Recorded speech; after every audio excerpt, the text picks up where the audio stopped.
What's up, fam? Hit that like, hit that subscribe. Kevin Patullo fired. Come talk with us. Should have the video. There we go. I mean, how silly is that, man? We're talking about practice.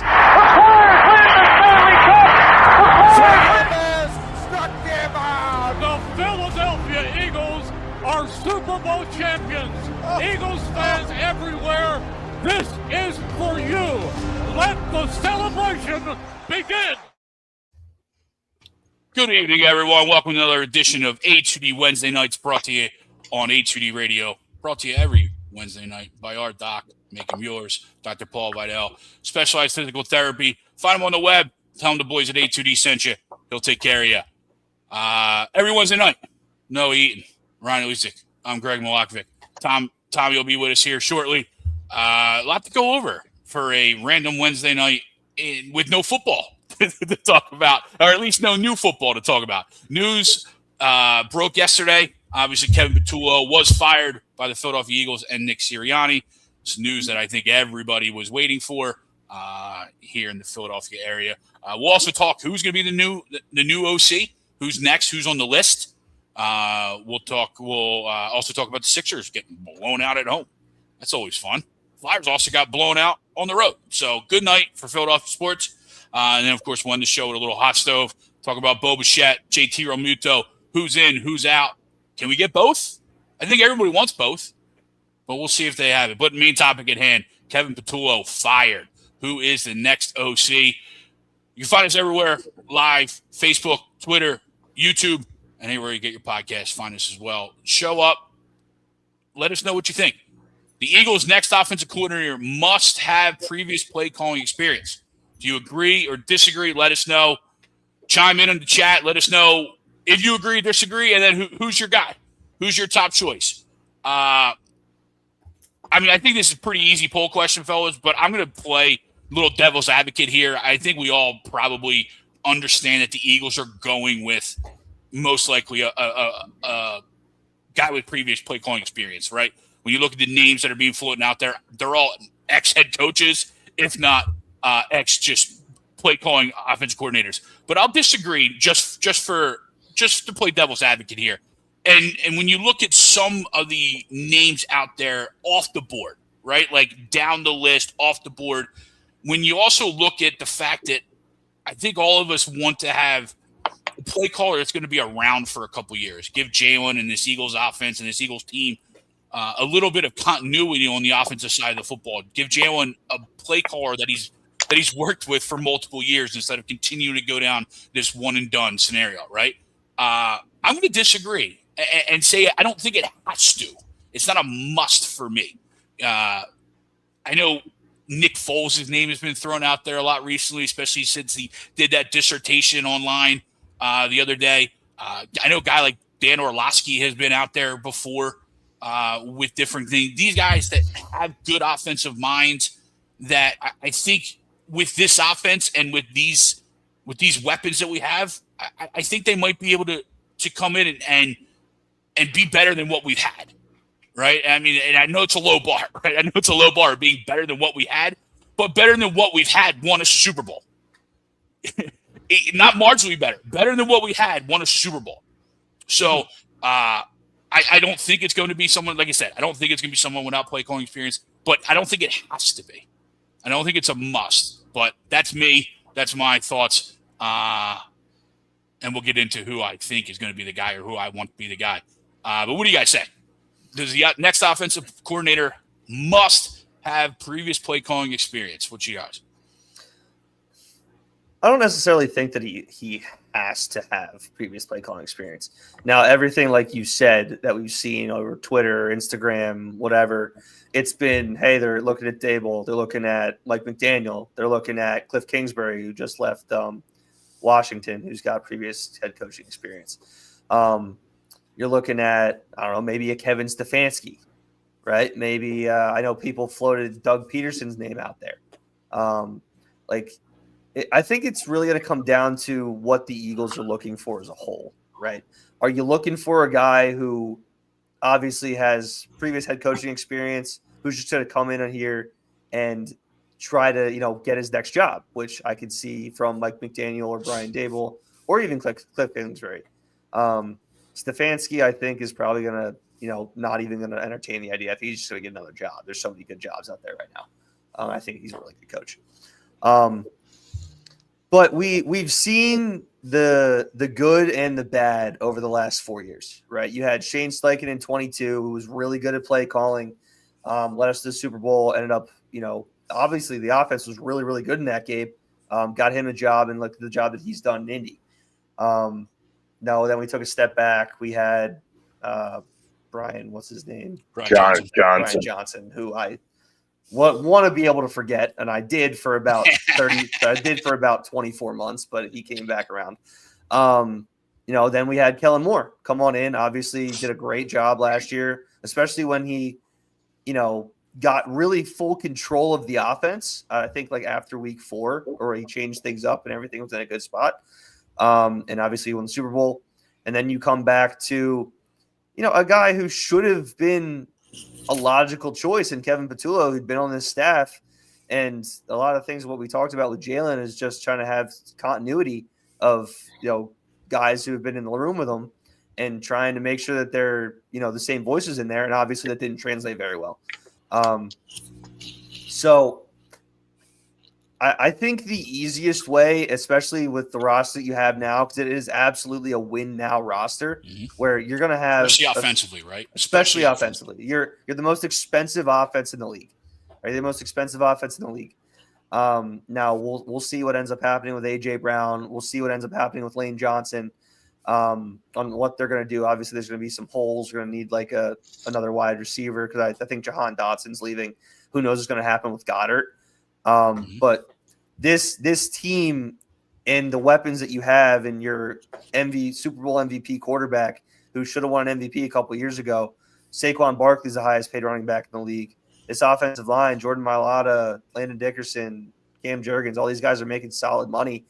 And do you really want to take a chance on giving the reins to a guy who doesn't have play calling experience, right? So, again, we'll get into who I want in a little bit, but the easiest thing to do here is go after a guy who's got previous play calling experience, someone who can come in here and will have free reign over the offense to do whatever he wants to do with it. And obviously, Nick Sirianni can put his input in. But ultimately, I think they did really, really well last year when Nick was kind of hands off and he was just doing like the CEO type role that like John Harbaugh and Mike Tomlin have been doing for years, right? Like control the team, control like the culture and different stuff like that, and allow somebody else to run the offense. Because obviously, whatever we were doing this year and Nick taking over some of those reins didn't work out. Yeah. So give me somebody that knows exactly what he's going to do. He comes on in, for spring workouts, whatever they end up starting. Get in the room with Jalen, get in the room with Saquon, get in the room with all these offensive linemen. I want to have AJ Brown back personally, so get in the room with all these guys. He'll be back. No, I hope so. But who knows? Can't afford to not. But I know. But we'll go. We'll get into it, but we need this to happen. I think the easiest way, especially to be able to contend next year and make the turnaround that we need that quickly, is to bring in an experienced play caller. So absolutely. I do ultimately I agree with this. So we need an experienced play caller, especially with the window that we have now. You're win now, and you have to win now. So you can't waste another year of finding somebody that needs to get their footing together. Well, fellas, I absolutely agree to the poll. To your point, Ryan, I don't want to say it's win now or never, but we're absolutely in win now mode. Our offensive line is not getting any younger, especially with Lane Johnson. Hopefully, Lane comes back. I see no indication as of yet that he's going to retire, but so hopefully he's back for at least one more season. And with that, yes, we need an experienced play caller. I don't know. How about Frank Reich? That worked out pretty well. Is he still the head ball coach there out at Stanford? No. That was a 1 year, That was 1 year the- favor to Andrew Luck. Yep. Gotcha. That was one and done. So Yeah. more or less, he's available, right? Yeah, but to be honest would with you, be. that name, I don't hate that name. I don't think he wants to coach anymore. Like, Yeah. I think he's done. I know he's certainly up there in age. If I had to guess, he's in his mid-60s these days. Yeah. And I'm sure he's a little closer to retirement than his college graduation. But I don't know. Frank Reich, I'd float out there, and another name I wouldn't mind is Todd Monken, simply because he has experience with mobile quarterbacks. He worked with Lamar Jackson, of course, in Baltimore, and I think there's a shot there that he can get a little more out of Jalen, and just maybe Jalen will be able to learn how to see the whole field, and. We absolutely need someone with experience. We can't fuck around with this hiring. It's pretty obvious we need to get this right. The offense was a big problem this year, and that's the reason why we're not playing this weekend. For sure. Yeah. What up, Tommy? What up, boys? What's going on? What's up, Tom? No, just a good day with a bad week. It's a good day and a bad week. That's where we're at right now. And the good day, the start of the good day is the high school offense out of here. Yeah. So we can sit here and I don't disagree. Like I caught the tail end of that with Noah, and I don't disagree that Jalen isn't perfect at everything, right? We don't have to do that tonight. Yeah. But what I will say is every time you had somebody that could design a play and get in-game play call, this team was in the Super Bowl. Mm-hmm. So knowing that, I can't put this on Jalen Hurts right now. I cannot. Right? And I'm not saying it's not his fault. I'm not doing it. He's to blame of this to a point because he's the quarterback of this team. But man, I never a big run, and Greg knows I'm not a big run coordinator out of town guy. Like players play, man. Players make plays. But when I'm watching some of this tape that comes out of just the same plays, Yeah, it's the egregious. same stuff. Yeah, dude. Kellen Moore wasn't running the same stuff. Mm-hmm. Shane Steichen wasn't running the same stuff. And does Jalen have flaws in his game? Sure. Can he use checkdowns more? Can he be quicker in his progression? Sure. But I also think we need to get a QB guy in here that's been known to make stuff of quarterbacks. And there's one guy, and we can talk about the cokehead, and we can talk about all the rest of the things because it's pretty and it's cute. Okay, we're gonna be 100% real tonight. There is one guy, and one guy only that starts this game for me. When you want to talk about QB whisperers and guys developing guys at the quarterback position, give me Brian Dable. It's not even up for debate. We can talk about Mike McDaniel, great play caller, cool. He did a heck of a job. I don't want anybody from the Kyle Shanahan loser tree. Give me somebody that's worked with Jalen. Give me somebody that Nick Sirianni already has a relationship with. Give me that. We talked about when he got fired was the first guy I wanted. It's not even up for debate. I'm not crediting him for Josh Allen, but when Josh Allen went from him to another coordinator, things got dicey, didn't they? Well, you won don't MVP. want to credit him for what Josh year? does. Yeah. He reined him in to not turn the football over 800 million times a game, or as he did early on. Who do you have that next year? I forget, but I mean, Josh won MVP last year, and That wasn't after Dable. Yeah, it was. No, you're saying the year after he left, he won MVP. No, he didn't, because they went to a shit coordinator and had to fire him because They went Roethlisberger- to It wasn't Joe Brady. It was Ken Dorsey. Yeah. No. Ken Dorsey. So he didn't. My point is, he didn't go to. Well, he won regular MVP level. last year. That's what I was talking about. Right. That's freaking 5 years removed. I'm talking about in the moment he was part of his early development. Sure. So he plays a part in the development of the quarterback. I just think he's got a better QB track record than a lot of guys out there right now. 100%. I don't know how much of a track record those guys have with quarterbacks. He's got a relationship with Jalen. Not that that's the end all be all, right? But I need a guy that I don't know. I like the way he coaches too. I like his style. You know what I mean? I like his style. I think he's a good play caller. I think when you take over as a head coach of a team, I don't really look at your win losses that much. But I think we would automatically go to another Super Bowl, and I'll tell you why. Because it's a big fuck you to the New York Giants again. So that's why I'm all in for Brian Daboll. Because you got Saquon, you went, get Daboll, you go again, and now they don't know what to do with their hands. All right? That's what I'm looking at right now. So there's my rant. So yes, he must have previous play calling experience. I couldn't agree more. Yeah. And I think we all naturally land there, right? I wouldn't disagree just because, you always – the Dabolls, the McDaniels, the Stefanskis, all these guys are one – again, if they don't get in this year, they're one head coaching job away from being gone again, right? So exactly. But yes, ultimately that's the decision. You really think Mike McDaniel's getting another shot at a head coach? Look, man, if he goes here to Detroit and they go to the Super Bowl, yeah, absolutely. Now he might not want to, but his name will be out there, right? He might like coming out of being all the pressures on him and then all going to a spot where he's just got to be an offensive coordinator again. He doesn't have to worry about the whole team aspect. He could just sit in his office with a little baggie and then just run an offense and design plays, right? I think that might be the best thing for his career. Not that I care, but you know what I mean? He can hang out. He can hang out with his buddy Vic up in the press box during games. Yeah, him and Vic can hang out. Great time.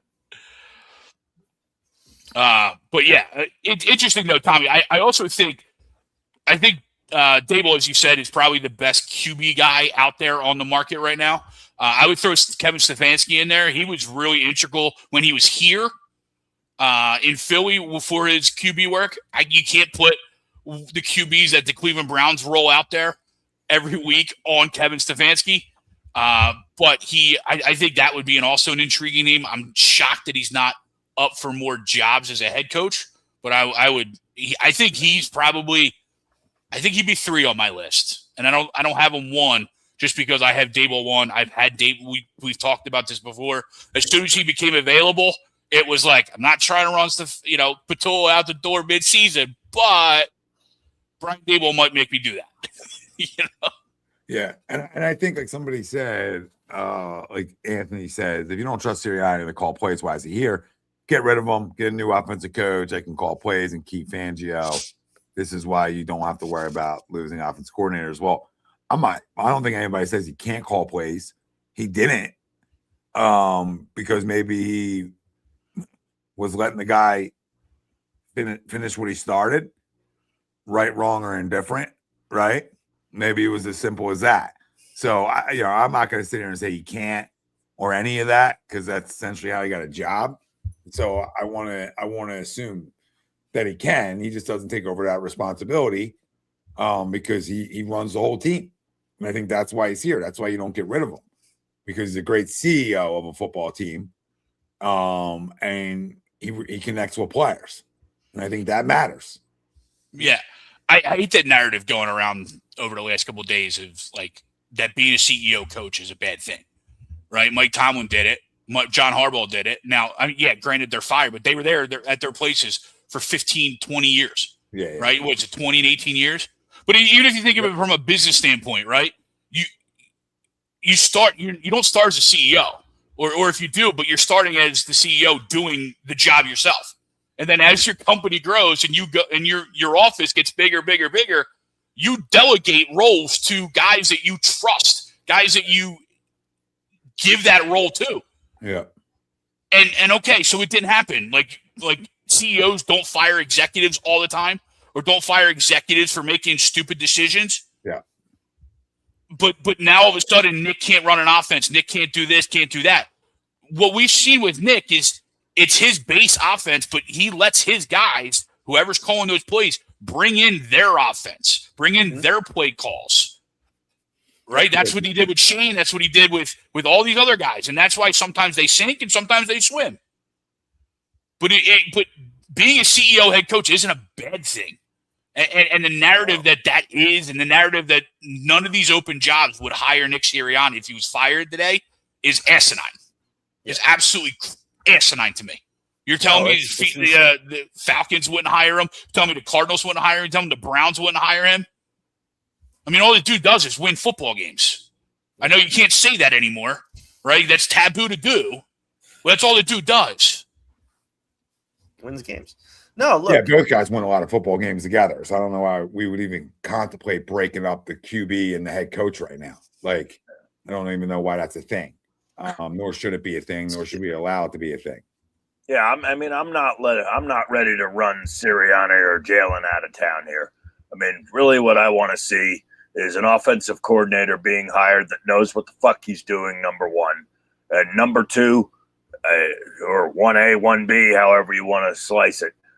I want to see more discipline on this football team. I mean, really, what cost us, guys? We beat ourselves in many of these games.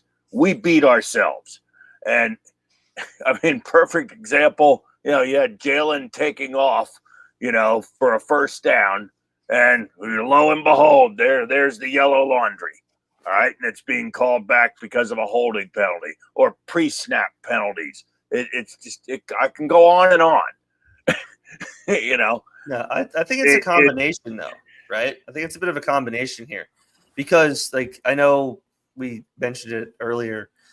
I don't know how many times I've watched Dan Orlovsky breaking down the final drive of the Eagles season where they ran like 9 or 10 plays and they ran the same play at least 4 or 5 times, right? Where they ran spot literally back to back. They ran 4 verticals twice. They ran like a check down to Saquon a couple times. I think that was on 4 verts. They ran 2 mesh concepts, right? The one which should have been caught by AJ, another one which went, and the next play after, which got the first down, which was the last one of the season. Those ones worked, right? Yeah, like those ones work. Like when you have guys going side to side and you like mix the defense up, that works. But when you have guys running stop routes and just going like straight goes, and then, like I see Jalen sitting in the pocket, go 1, 2, 3, 4. Okay, nobody's there. Check down to Saquon, and you get 2 yards because you don't have anything going on in your offense. And then that play calling and that like inability to put in any different designs makes those penalties that much harder to overcome because there's no variety in your offense, right? Which we've been talking about since week 3. It seems like we talk about it forever, right? So the more that the biggest thing that this offense needs, obviously they need to be a little bit cleaner next year, but variety, being able to like work their guys open, which is a reason why I want Mike McDaniel. I know you guys want Brian Dable, and that's completely cool. I'd be cool with Todd Monken as well. I'm not against McDaniel. All jokes aside earlier on, right? That's fine. I think McDaniel does it. I think McDaniel's a great offensive coordinator. I think he's a great offensive mind, but we all are going to have our rankings on where guys are. Monken's a good one. I'm going to go strictly based off the 2023 season, right? That's the year that got Tua Tagovailoa paid. That's the year that Tyreek Hill should have had 2,000 yards receiving. I think – how many yards did Waddle have? I think he had like 12 or 1,300 yards that year. I think that was Devon Achan's like rookie season. Tua threw for 4,600 yards. Who else? Raheem Mostert had 18 touchdowns on the ground that year. Like – you had so many different weapons that all ate that season. And it seemed to me that Tua was throwing to wide open receivers all the time. Like Tyreek Hill, there was nobody within 15, 20 yards of him. If he was covered, Jalen Waddle was wide open. I don't even remember who their tight end was. Not important. They had Devon Achan. You had Raheem Mostert, who was just our Dallas Goedert this year, just the guy who just runs the ball in from the 3-yard line every time, right? And he's that season is the reason that Mike McDaniel ultimately was successful, and also the reason it was he's fired now because they ended up paying Tua, and Tua is god awful, and Tua is the reason that Mike McDaniel is still not the head coach down in Miami, right? Because you're running the same stuff, and obviously Tua's had some concussion issues and stuff like that, and obviously Tyreek Hill getting hurt doesn't help, but that guy went from, I think he threw maybe like 7 or 8 interceptions when he threw for 4,600 yards. And then he just fell off a cliff this year. Like, I can't say that I watched every single Dolphins game, but like that man Tua got that dude fired. And if you tell me that you can get him here with Saquon Barkley, AJ Brown, Devontae Smith, Jalen Hurts, who takes care of the ball really, really well, right? And get him throwing to wide open receivers on top of maybe putting in some running things, right? But like they ran the most like pre-snap motion of any team in the league, right? And the Eagles were mid to lower. I think they were like bottom 5 in the league. So if you can generate just these guys getting moving and you can see like getting to the line earlier and having Jalen be able to dissect things, which he's really, really good at, I don't see any reason why this team wouldn't be able to contend immediately, which they're going to, but it makes them immediately again, I think the number 1 team in the NFL, where you just have so much variety and you can take what you guys do so well, get them in open spots and just have them run after the catch. Yeah, maybe. It's all maybes with all these guys, you know. Maybe. I think it's the kind of way you can look at it a couple ways. You know, they paid a franchise quarterback. I know he had concussions and stuff like that, but his play went down, you know, after that. So we talk about QB head coach relationship, you know, that didn't get better. That's the most important relationship in the building. So who's that on? I don't know, right? I do agree that he's a great designer. You're going to have a lot of different stuff that we're not used to seeing here. I don't know if I completely agree with Jason that Hurts can't run it. Yeah, I mean, that's an interesting one. Like, again, I'm not against him. He's my second or third on the guys that I would be happy with. So, depending on how you guys all rank him, I think if you're top 3, however you rank them out, as long as you get one of those guys, you should be happy. Like I'm Daniel, and the third one's up in the air because a lot of these guys might be head coaches. I think it's Kingsbury. Cliff Kingsbury's maybe. Because I think Stefanski's probably got a better chance of getting a head coaching job. And then maybe Monken's 3 if he's going. I don't think he's getting any head coach looks, but I say Monken because he's an older guy too, and I'll be honest, I don't think he's real interested in becoming a head coach. I think he's perfectly fine at being an offensive coordinator, and you know that's where he's made his career in the NFL, and he obviously is very experienced, and I think for the most part has gotten quite a bit out of Lamar Jackson, and I think he'd be a pretty good fit here. But yeah, I'd be perfectly happy with Brian Dable for all the reasons that Tommy just mentioned too. Yeah, Monken's a great one because of those reasons. It's almost like Vic. Mm-hmm. You know, you get a guy that you hope to be here for 4 or 5 years, and coach the players tough, and I like that. Yeah, I mean, this team needs some discipline. They need a kick in the ass a little bit, and I don't think you're necessarily getting that from the head coach. I mean, I'm not saying Sirianni's not doing his job, but I think a guy like Monken would suit this team pretty well. I think Dable would too, in terms of that stuff. And for the same reason. McDaniel, right? That's what McDaniel, probably my only concern is like I just don't know about that part of it. Right. But I know about the other side of it. In terms of the design and all that is great. But that's the part that worries me is just being able to the respect factor. But to that point, around a little bit more of a presence, right? We weren't undisciplined last year, right? So again, this is all just a year blip, and how much of that undisciplinedness was because our offensive line was so banged up, whether they wanted it out there or not, right? Mhm. We know how injured Landon was. Cam Jurgens was a turnstile at times because of how injured he was. Yeah. So how much is I thought that them trying to get that half step, right? That grace period step in order to make up for their inefficiencies because they're hurt. or a whole How much is that? How many false start penalties is because they're trying to jump it because they think this ball is going to get snapped to 1 second of play clock every time Yeah. because you're snapping the ball in under 5 seconds so much.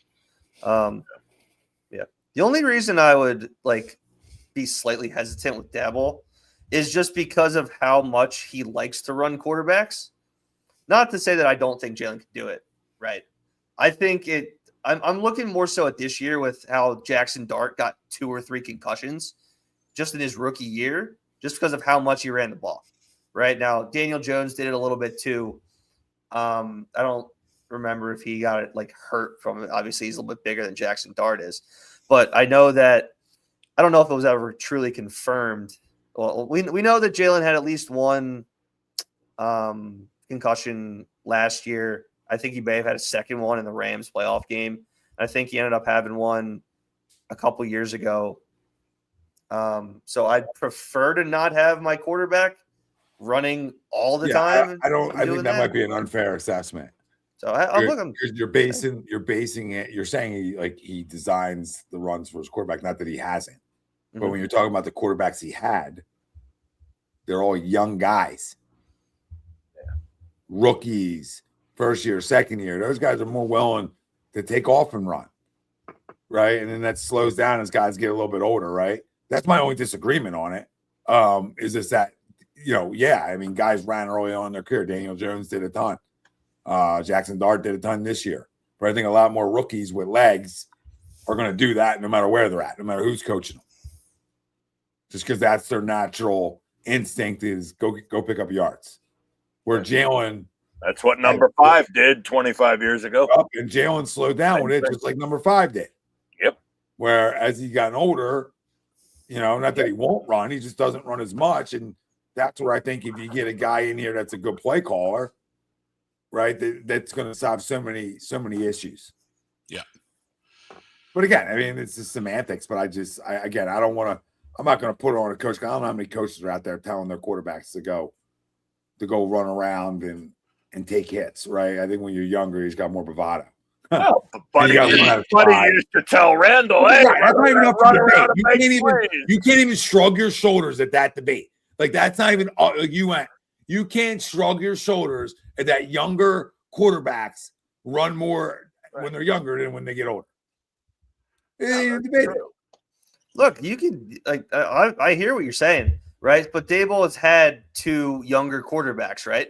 He had Daniel Jones. Daniel Jones ended up getting paid, right? Look at how well he did this year outside of Dable's offense. They went to the playoffs. Look at exactly. Should have went to the playoffs in New York. I'm saying.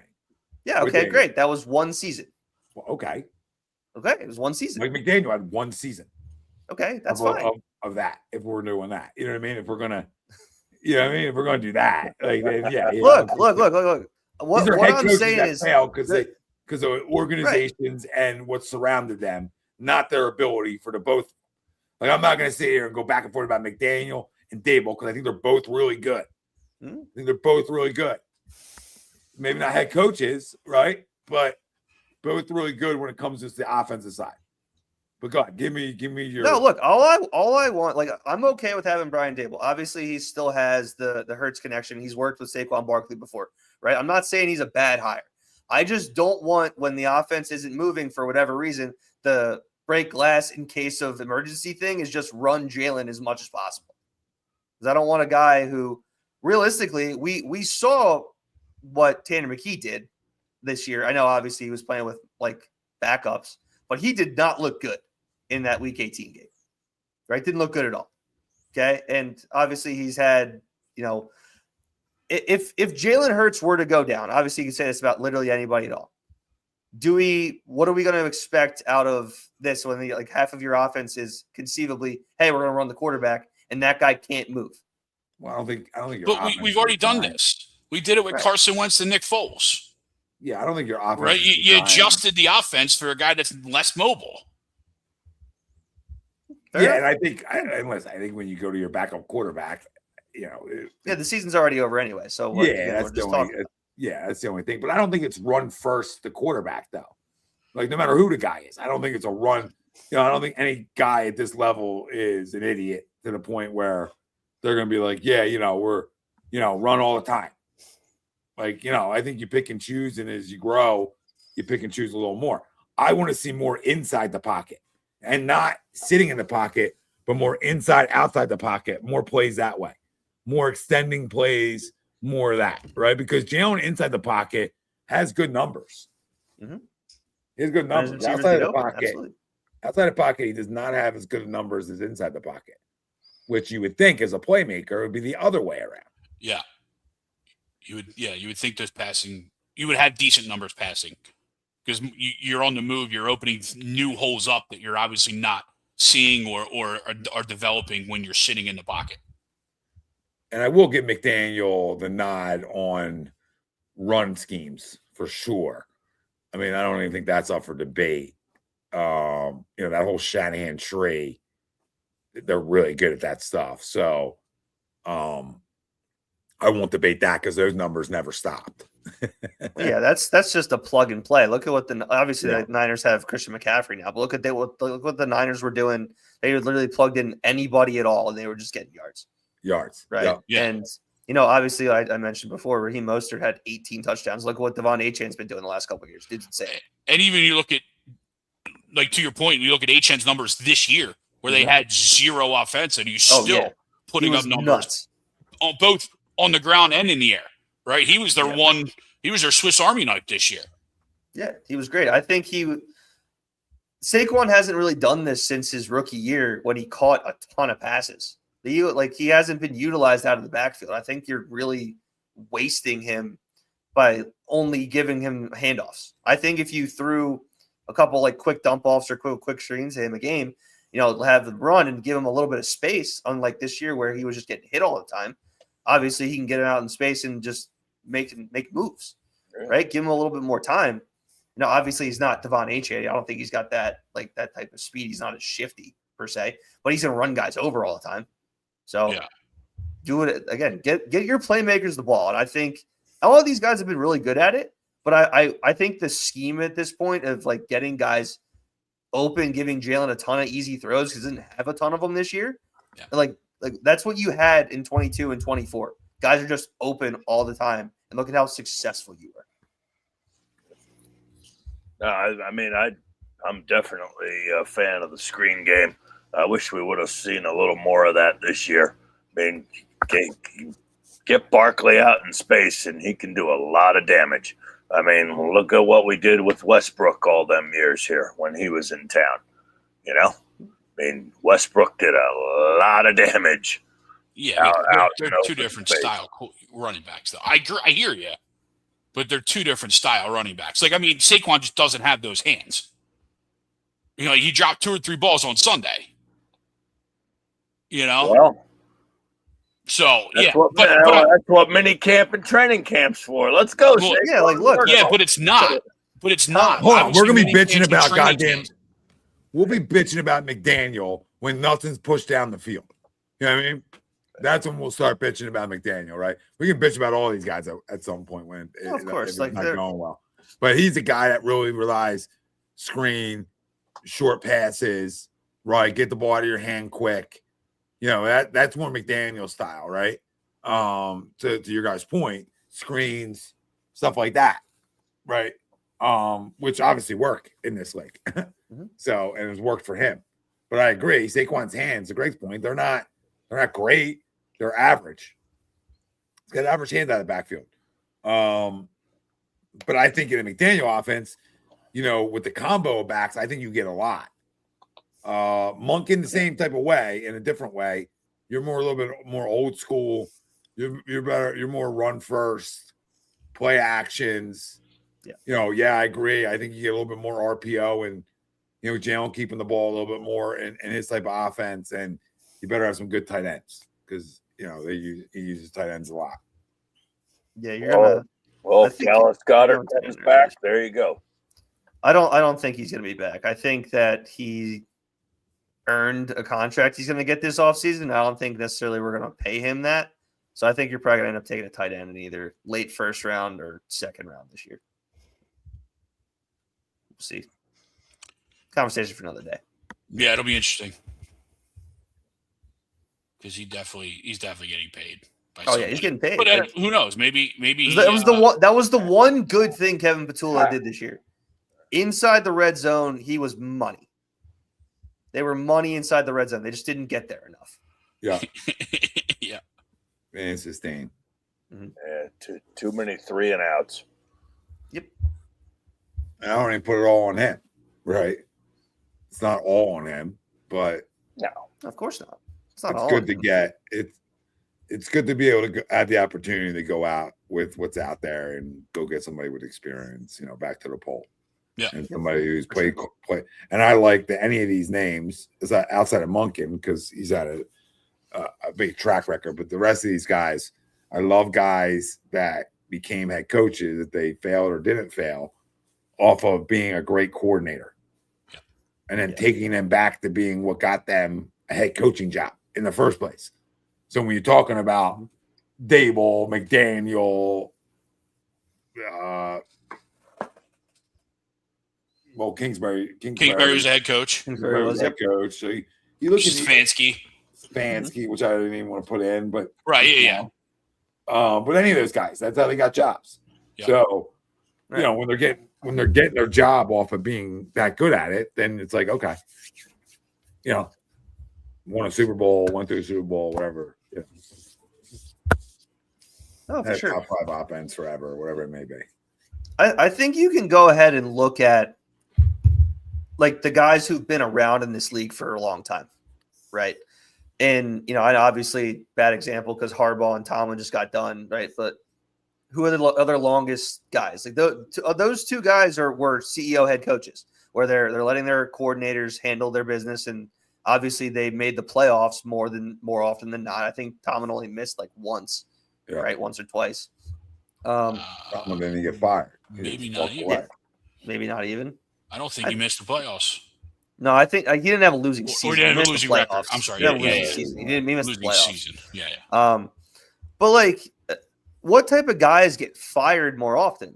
Like offensive play callers who get their jobs and then they last 4 or 5 years on a bad team if they're lucky, right? Then they get fired and they end up going through the cycle again. Defensive coordinators, same type of thing, right? Sirianni's going to the point where he's like, all right, cool. I'm now going to be a CEO type head coach. Obviously, that he brought Steichen with him from Indy, I think, or he'd worked with him previously. He had, friendship with what's his name? He just got fired over in Arizona, right? You bring in coordinators who end up going off and going somewhere else, right? And you realize you have to backfill that. Now, I think getting one of these guys, whoever you end up hiring, the experienced guy, they're not going to leave next year.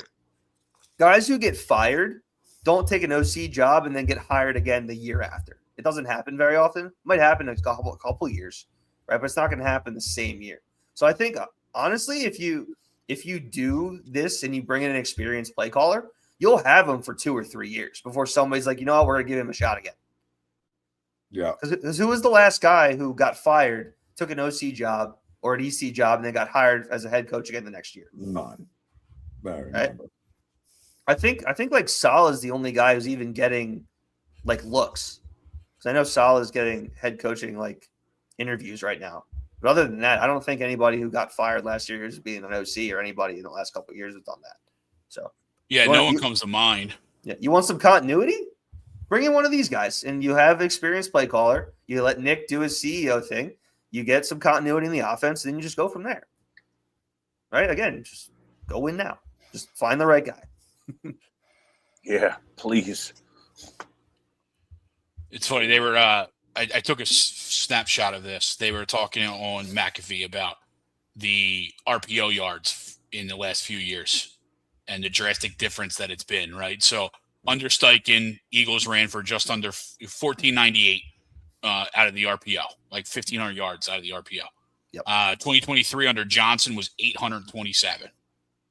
Okay. 2024 under Kellen, we ran for 1733. Okay. And then this year under Patullo, we ran 620 yards. All right. So it sounds like you got to run an RPO. Everything you need to know. Remember So- that RPO. And I don't.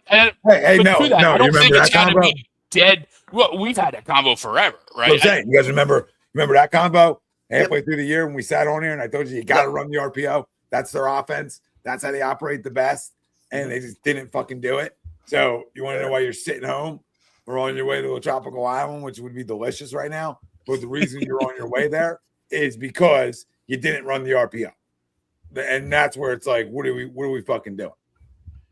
And you could run the RPO without having the quarterback run. Yeah, you can throw Right? it. Like we saw this under Chip Kelly. Carson Wentz and Nick Foles are not the ideal RPO quarterbacks, especially Nick Foles. Well, But yet we still did it. Peterson and Frank Reich did that. Yeah. I'm sorry. It was Doug. I just don't want to give credit. No, okay. Oh, you get Jesus. But obviously Nick wasn't running when he was putting it in the belly, but he was just reading what was going on. So we got to go back there, and I don't think it necessarily has to be full-fledged 100%, but it's got to be obviously more. It's got to be in that 1,000-yard range, as we saw, right? Brian Johnson did it 800 and some yards. That didn't work. We were abysmal that year. We were It less didn't than help that now. we were The dog funny shit on thing defense is that year. the funny thing is that DeAndre Swift had a great year that year.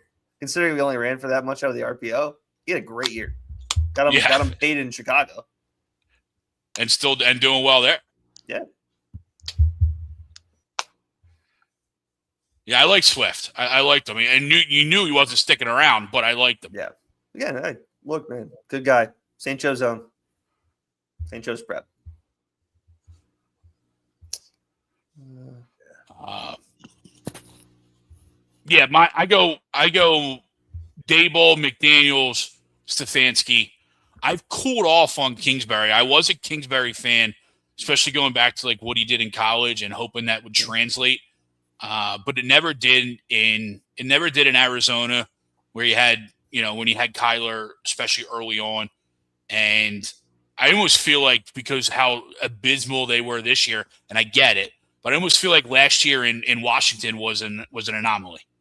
You had Jaden Daniels who just caught the league by fire, which sometimes rookies do that, and you were able to use that for all you were. But not to his fault, but he also had a huge aging roster this year. And that was a choice. but not his choice. I'm saying. Yeah. I've cooled off on Kingsbury. I have issues with Monken. I don't know while he runs a pro offense naturally. I just don't know how explosive that they can be under him. He's more like 4 yards in a cloud of dust, and then But again, I say this without obviously watching a lot of Todd Monken teams exclusively, right? You know what I mean? I'd be interested in seeing what it would be like with this wide receiver core. But name a time that the Ravens have had 2 wide receivers that were worth anything. True, but is that a bonus to the head coach, to the offensive coordinator, or is it a bad thing? Does he not have the opportunity to use those weapons, or is he just used to doing more with less per se? Right? Yeah. I think you have to be able to scheme that. I think too. You could argue either. He may have to do a little bit of more with less if they decide to let AJ go. They're not. They're not going to. No shot. There's no way. You can't. You can't. I hope he sticks. I hope he sticks around, but I'm not 100% sure that he's coming back. You can't take a $25 million cap hit. I hear you, but in dead cap. And you also have to think of this too. Listen to everybody that's around the team. Listen to everybody that's on the team. Right. He is a different guy than what it shows on the field.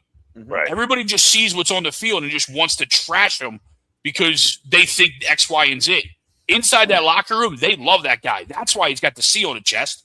Right. He doesn't have the C on the chest because of talking heads like us or people on social media, right? Because they think he's the worst. They think he's the worst player around. I mean, But the guys in that locker room, the team that they are, they love that guy. And so, yeah, social media wise, he's gone.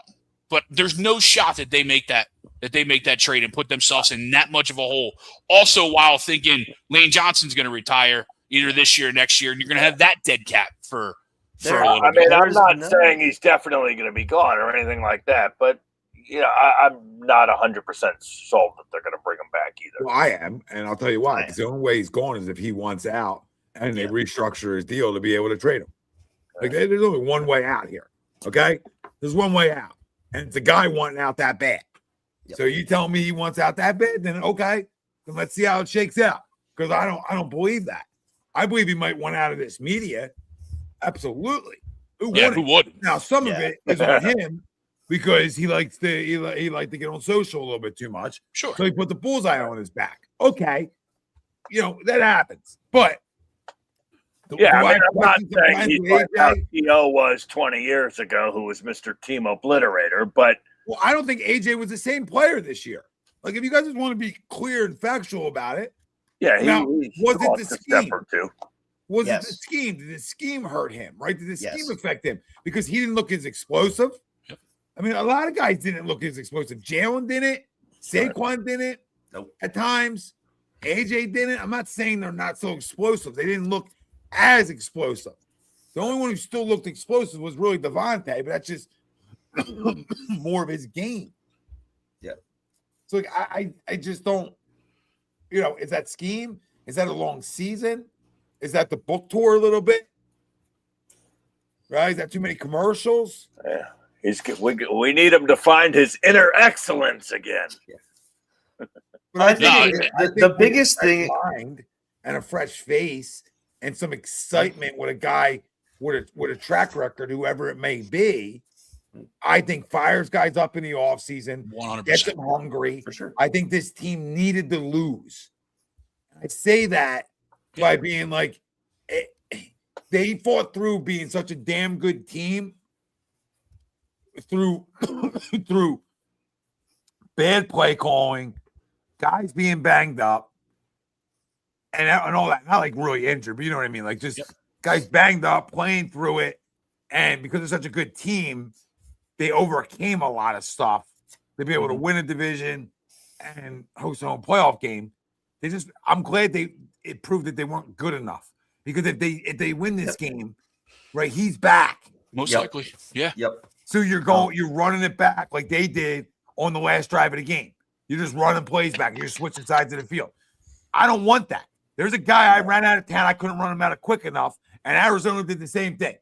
Jonathan Gannon. He's a loser. He's the same. He never changed. He was missionary. He's probably still missionary with his wife. Never flipped her around one time because he's a loser. He's a loser. And that's why I got fired from there. Same thing we're talking about with him. Patullo. I don't think he's a loser like that. But he's very missionary. He's very the same. He's very methodical. Same stuff. Flip sides of the field. You're going to blame all that on the quarterback? We ran more design plays with other guys and we're successful. So I don't put it on a quarterback. I put it on. Doesn't mean he's not smart. Doesn't mean he's not a football guy. Not an in-game play caller because that's panic play calling. So nobody on social media is going to tell you that. Dan Orlovsky's not smart enough to fucking tell me about that. Ocho Cinco, Emmanuel Acho. I don't give a shit who's saying it. None of them are saying that's panic play calling. That doesn't mean he's not a smart football guy or can't design him up like anybody else. He's panicking in the big moments. That's all you need to know. I think to get they back overcame it. My point is, Allen overcame all that for this year. Yeah, I think the biggest question with the AJ Brown thing and why he'll end up being back ultimately is because of talent. In any way, shape, or form, if the Eagles get rid of AJ Brown, are they a better football team? No. So the answer is we're not getting rid of him. Who has Howie Roseman ever gotten rid of that was worth anything? Right? Because you're not going to get whatever his true value is. The only guy who's ever gone over 1,000 yards in 5 years straight here? Like, has anybody ever done that before? I don't think so. I don't think so. Maybe like he's the best receiver in franchise history, and we're he running is. out. I was gonna say, like, I think the only other guy who was maybe that close was a guy from the '80s who was 18 feet tall. I can't remember his name right now. Howard Carmichael, but Carmichael. Right, there you go. Yeah, so he's not. I mean, Listen. It's crazy because it's a media driven thing that trickles down to the fan base. mm-hmm. So that's what happens with it. So it's like they want to run him out, and they've wanted to. It's crazy. It's weird. Yeah, running and good they players buy out of into it, so and they just buy into it. So The fans, that is, right? The fans buy into Mhm. the garbage that is spewed on talk radio.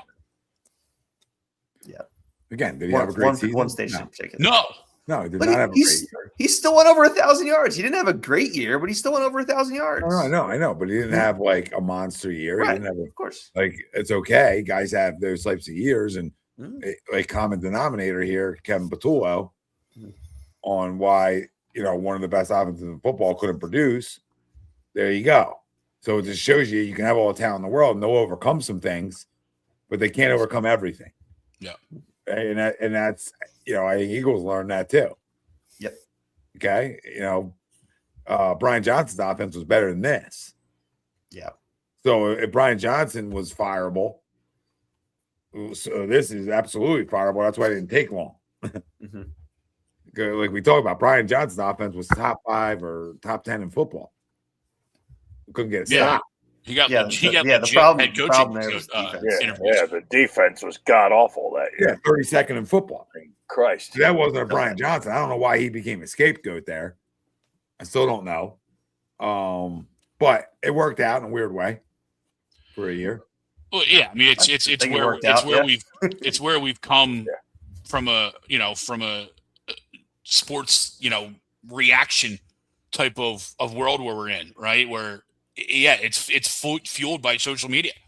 Like Aaron Rodgers was talking about in his press conference about Mike Tomlin and how back in the day Mike Tomlin would have never been fired or even thought about stepping away after just going to another playoff. You know what I mean? John Harbaugh, same thing. He goes, these two guys have been here forever, and now because social media and the fans now think they have a voice, that it now becomes more prevalent, and it's just wild because they come up with just the most asinine thoughts, and it's wild.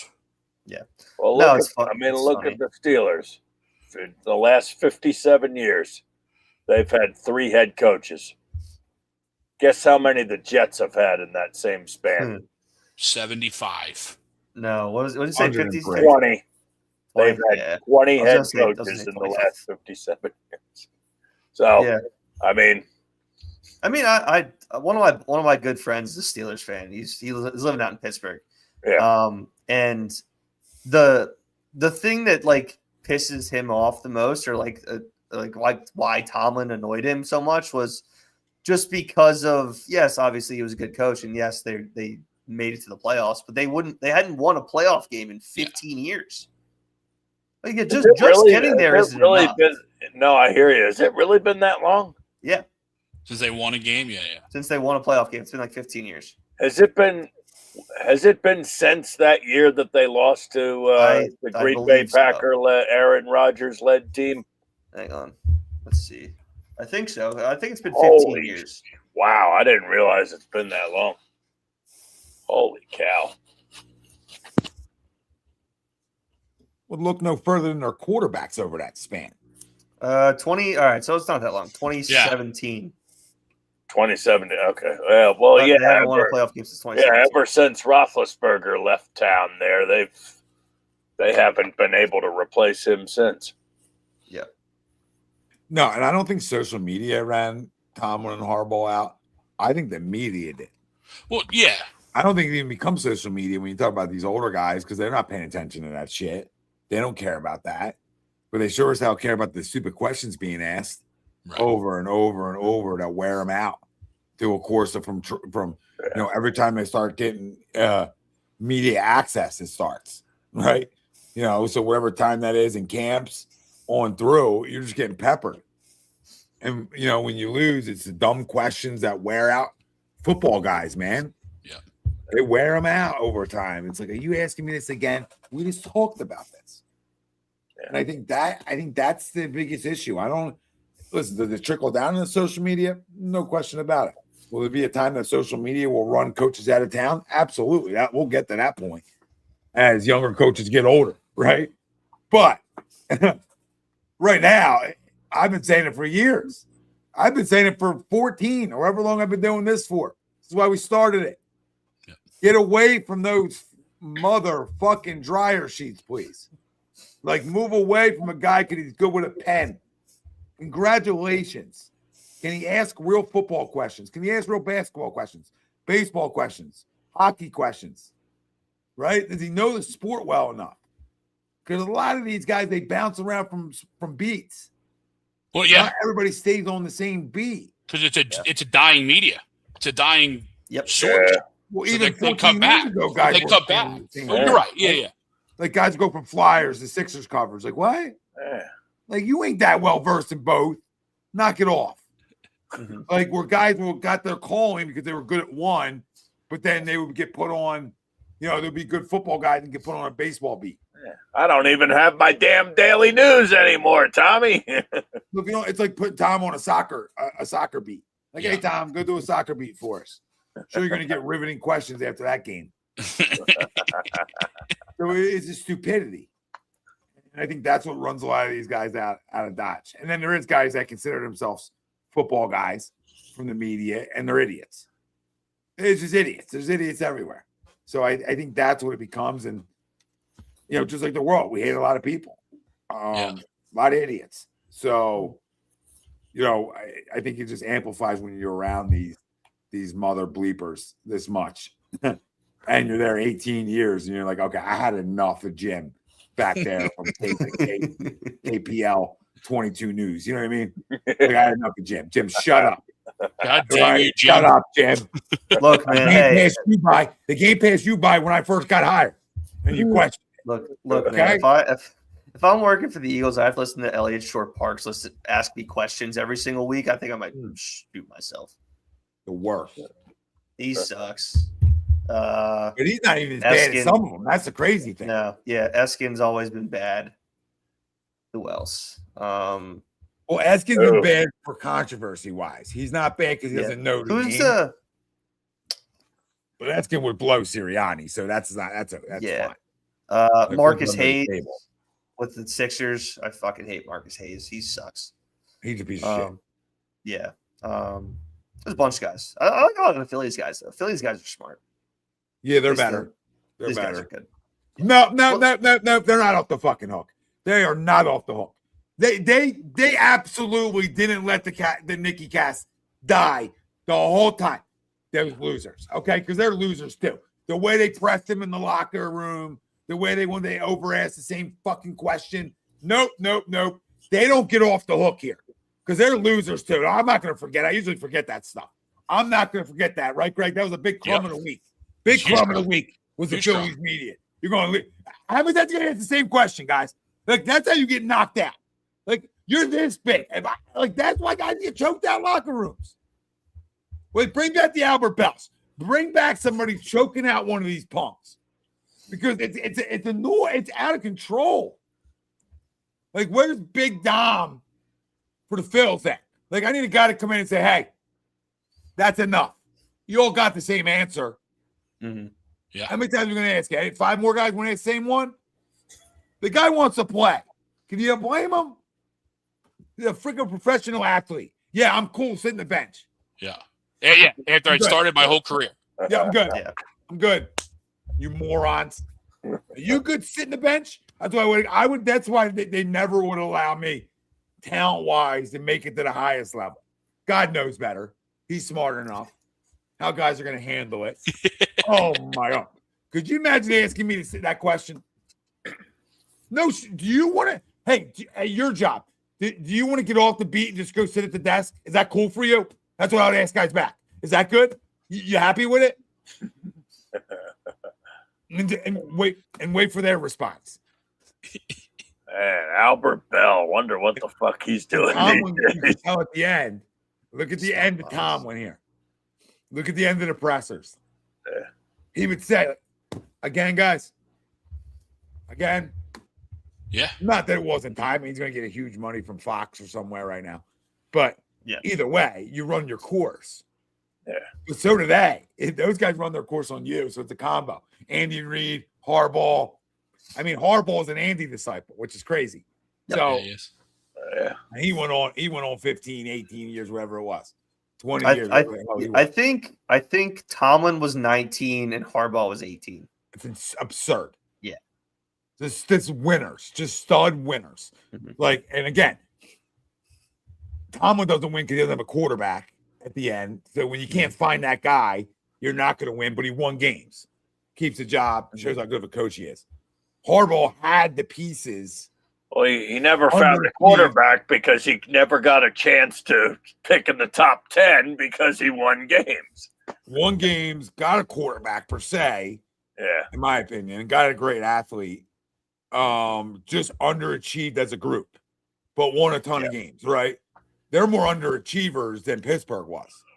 Oh, absolutely. That's why one guy gets fired, one guy steps away. They didn't fire Tomlin. He just, I'm done. I'm not going to let you fire me. Like, it's enough. I know my time ran out. I think John, somebody's not going to let John out of a building. I mean, correct me. Well, I think the Giants are literally trying to tie him to the chair. Yeah, today. and that sucks for us. Yeah. So, but I do think he left another super chat. I don't want to miss both of them because your other one was perfect too, brother. I appreciate you. He said maybe people need to be more positive, like Jacksonville lady. And I was surprised she got shit from being nice by other local media in Jacksonville. Yeah, she was nice because it's the first season as a head coach. She has a feel, right? And this is where feel comes in. And listen, you lose at home, but did you lose at home to a team that's ready to win right now? They better win. Think about the circumstances. Okay, Buffalo don't have a choice. So either way, Jacksonville should be ready to win because the quarterback should be ready to win. But neither here nor there. It's your first year as head coach. You change the culture overnight. You were a 4 or 5 win team the year before, whatever you were, 3-win team, and you change the culture overnight. So I feel in the room is saying, hey, I know it's tough losing, but, great year. Great year. Like, I mean, yeah, when you inverse your record, you're breaking up, Rye. You go I don't know if you're breaking up. 4-13 to 13-4 off game. Got me now. Yeah. We good? Yeah, I got you. I think so. Good. All right. Well, I mean, hey, you inversed your team's record, right? You went 4-13 last year. You're 13-4 now, right? I feel like that's pretty good. Yeah, 9-game jump, right? Decent. I feel like it's pretty good, right? And you lost your top 3 pick. Yeah.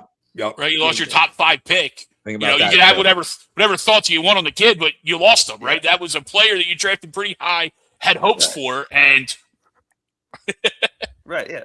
I mean, and not for nothing, you get a bit of a bad draw. You get the team that I think is probably or should be the favorite to win the Super Bowl in the Buffalo Bills, a team that I would put my money on if I were to bet on anybody. Well, what's left, right? What started in the AFC, that's the bet.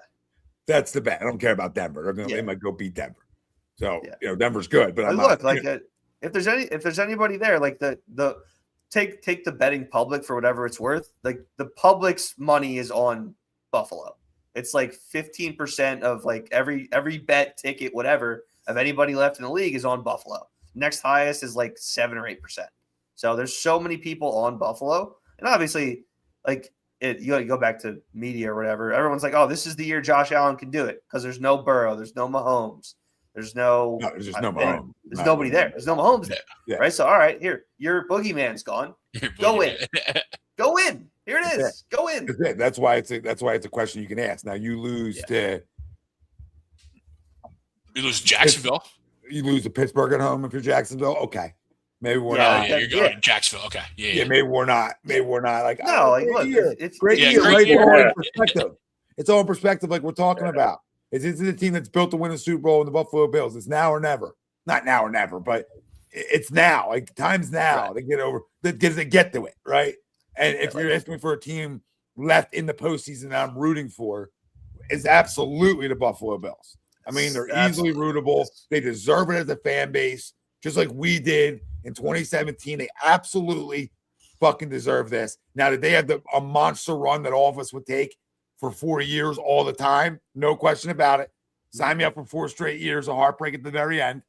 I say that now. We're in the middle of it. Heartbreak.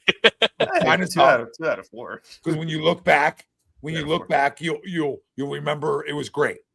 In the moment, not. But when you look back, 10 years, 5 years, 15, whenever you're looking back, you're gonna say, "Man, what a run! What a run! We didn't get over the hump. Oh man!" But things die out. That being said, like they deserve it, and I hope for their fans that Josh can put the Superman cape on and James Cook can, and they can carry them offensively. And your defensive-minded loser head coach. And I say that because he wants to ban tush pushes, and that's all he's running. Yeah. Even though I like Sean overall, Mr. Taliban himself. I'm not against Sean winning one. Because he's won a lot. He's won a ton of football games in Buffalo. He changed them. He does deserve. I think anybody that hits a quarterback deserves to get over the hump. And you also had the factor too. We deserved it too. We did a little different, unconventionally. But it's ballsy, and ballsy with that shit. You deserve it too. You also have to remember too. He was probably coaching for his job. Yeah. Oh yeah. Last week, they go one and done in this year's playoffs. He's done. Mm-hmm. He's done. It's not even a debate. He's done. Yep. 100%. Now this week you can maybe save your job. Maybe. Well, I think he did. I think it's like the Kevin Patullo. Well, right? I think it's debatable. I'm with you. I agree with you. I think he needs to win in Denver to be safe. No, not to be safe. You better be in a 1-score game in Denver. That's all. Yeah. That's all. Because you can keep your job off of 1-score games. You ain't keeping your job off if you get beat by 21, which I don't think happens to them. I'm just saying. Yeah. Right. Like you get blown out there, then all bets are off because now you're embarrassed as an owner. Blah, blah, blah, blah, blah, blah, blah. Things change. Mm-hmm. You go win, obviously. I think they have a damn good chance to win it all. They'll win it for Marv Levy. Believe it or not, 100-year-old Marv Levy's still alive. Interesting. I didn't know that. I didn't know that either. Go get one for Marv. Good nugget, Noah. Good nugget. Ours was win one for Jerome. Yeah. Go get one for Marv. You know what I mean? Yep. I like it. Not shocking that Noah would drop a nugget like that. Not shocked. Yeah, I mean, I'm okay. Give me two guys. Give me 2 guys that you need back, no matter what. 2 guys on the roster. Ooh. 2 guys that are pending free agents that you need back. Okay. So, mine are easy to me, at least. Mine are easy to me. It's Reed Blankenship and Nakobe Dean. Those are my 2 I need. Because, again, I think inside that building, they really like Reed. They really believe in him. Obviously, he wears the C on his chest because of that, what's in there. And Nakobe, I know we had the depth there. I know we have Jahad Campbell, and you paid Zach Bond, so it probably is not ideal. But I think those Georgia guys, at least through their second contract, you got to keep them together because that's what you built. Like, how you went down this road. And I think the only person of that group that you're going to have to break the bank for is Jalen Carter. You have leverage over Nakobe Dean because he's never healthy, right? So you don't have to, in theory, pay him top dollar to keep him around. So those are my 2. My 2 are Nakobe and Reed. I think 2 or 3. 2. You said 2. You got a third? Third, I don't. Dub Hub said JD. JD's not up till next year, right? No. Jordan Davis is next year. Yeah. No. Yeah. It would probably be Jalen Phillips. Well, they're my. You can never have enough edge rushers. I don't want to go back to having to bring BG back again next year because we didn't address it, and I would just run it back with those 3 guys. I'll go Phillips, Dean, Blankenship. If I could trade off Blankenship for Dallas, I absolutely would. In terms of if I can get Dallas on a 2-year deal, 3-year deal, the right money, nothing like too crazy, but get him back. I would probably choose that over Reed. Just simply because how important the tight end position is, and we don't have one then. Yeah. So that makes you a little worried going into the off season there.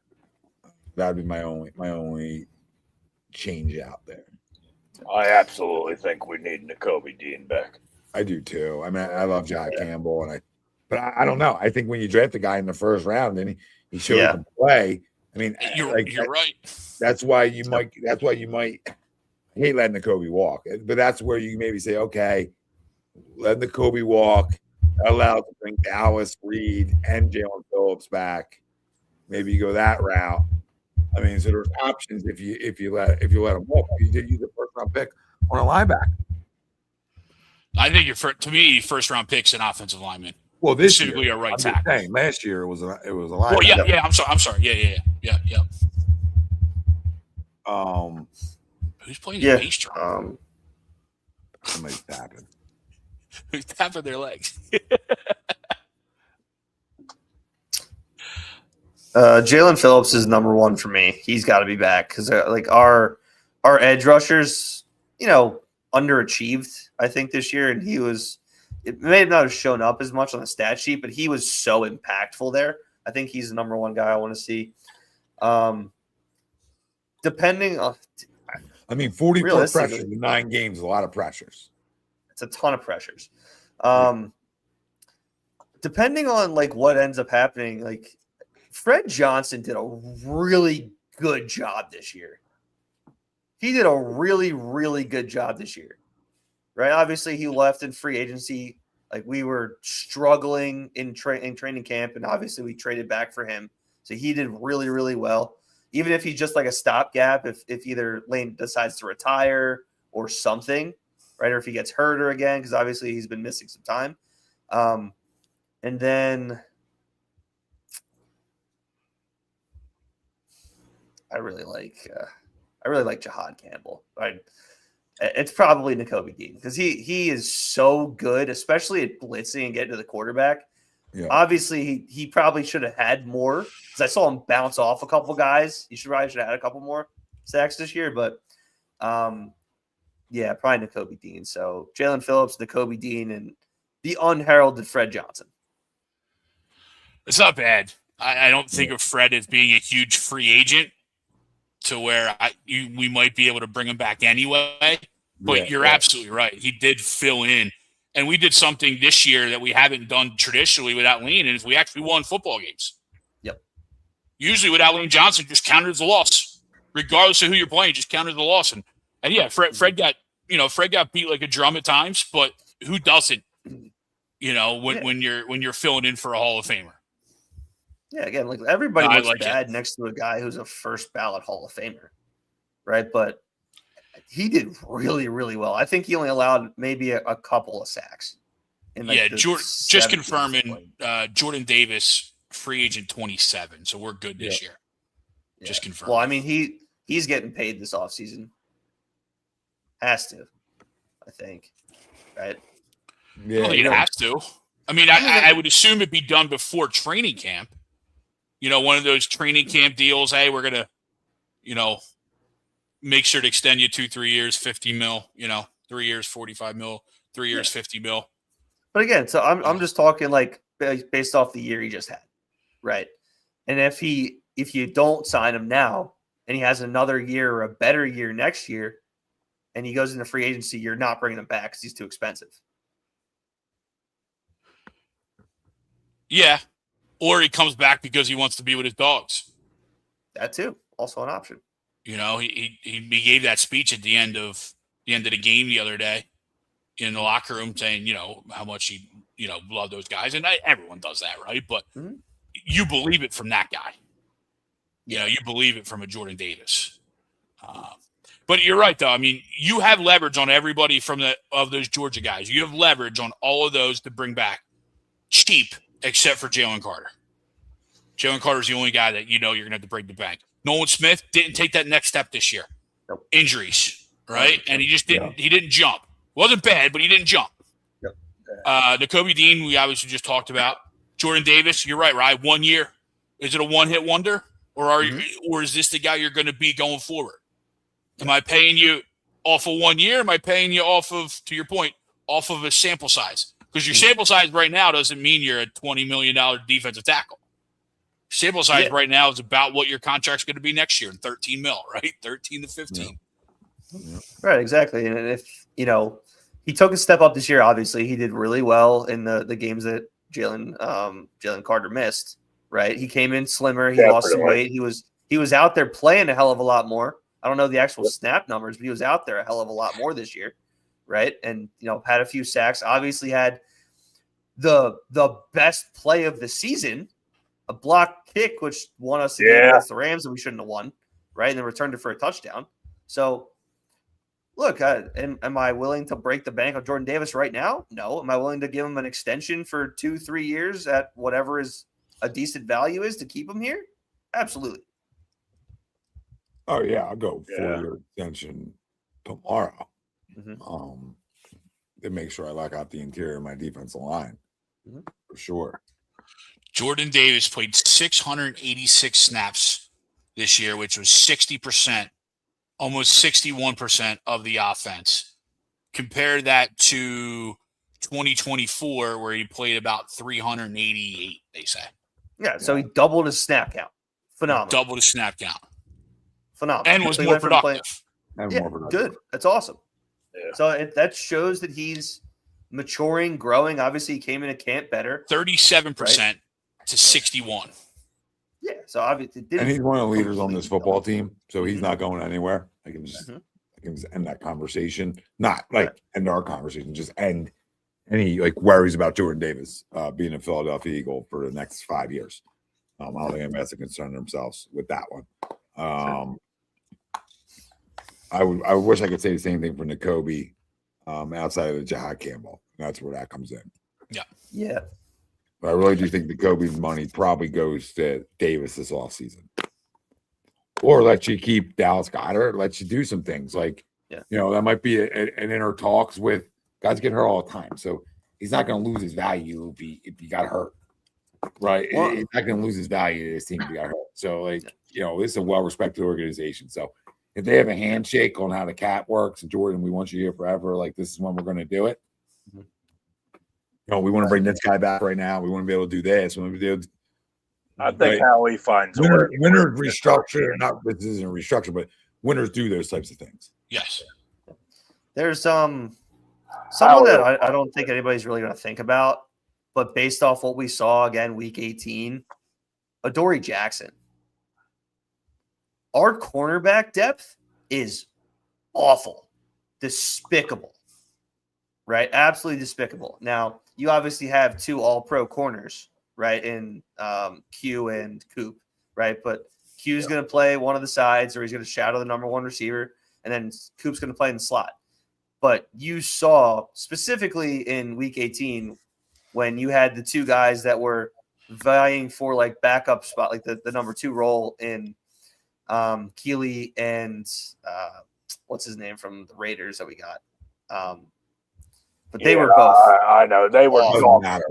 Doesn't matter. They were both clueless. Yeah, Ja'Cory and Bennett. They were both so despicably awful in that game. That's the reason they lost that week 18 game, and the reason that they didn't end up playing the Packers. Right? If you really want to go down and look, they were mauling receivers because they couldn't stay with them. Exactly. Bennett was awful. Right. Exactly. So bad. So. Again, you can cut him now. Right. So, look, Adoree Jackson's not going to be super expensive, right? I think if they needed him, they'd be able to bring him back, right? Obviously, because Dick liked him enough to stick with him right away, right? Because he saw stuff that we didn't see from him.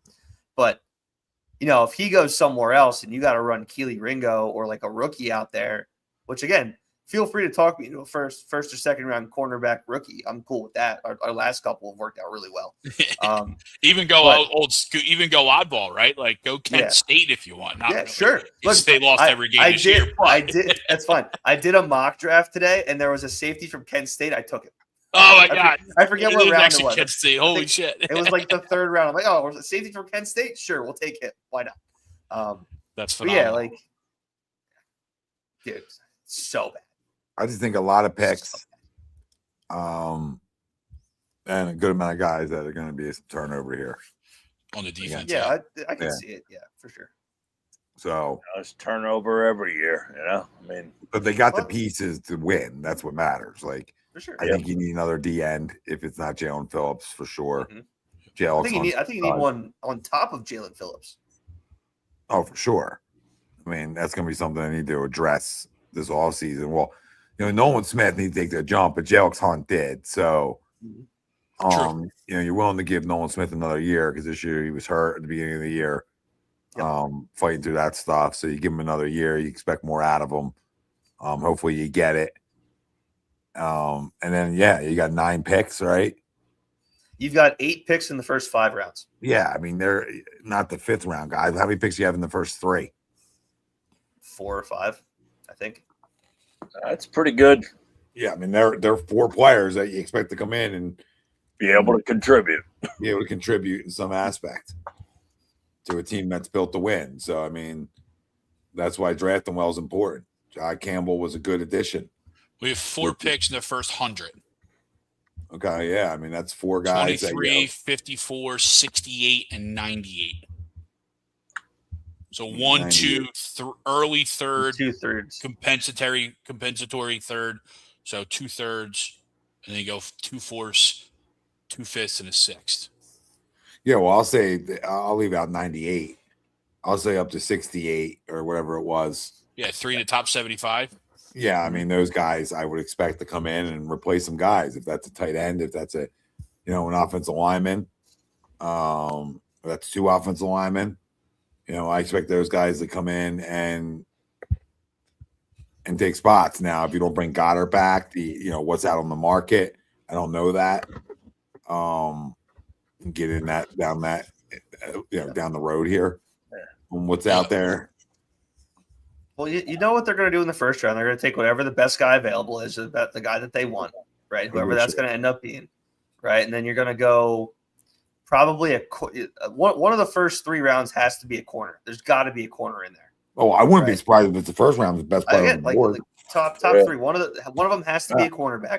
I think they're probably going to go We're all saying offensive lineman, right? And I could absolutely see him taking a corner there because now you just lock that shit down. Hey, you need a corner. You need a lineman. You need. I could see them taking a tight end with one of those 3rd round picks. Or I know that I saw somebody mocked the tight end out of like Miami or something to the Eagles late first round. I forget what his name is, or some tight end. What the name was? Yeah. Either way, but hey, look, if you feel free to talk me into a first round cornerback where the other team just can't score. If you can't win games, you don't score. People. So can't throw the ball. You're not going to run through Jordan Davis and Jalen Carter. Let's get after it. And then you got a young guy like Makuba. Yeah, Makuba was really good. Yeah, in the backfield with those guys. Oh, that's fun. Yep. Right. Were you thinking Kenyon Sadiq? I think that's Oregon. Right. Oregon, yeah. I knew it was a green school. I couldn't remember what it was. I think he's a 1st round pick. So. Yeah, I think he was mocked to I forget which one I saw. I think he was mocked to the Eagles 23 or whatever. Yeah, I mean, Tankathon has him 19. So you're in that range, though, right? You're in that range. Yeah, I mean, I could see it.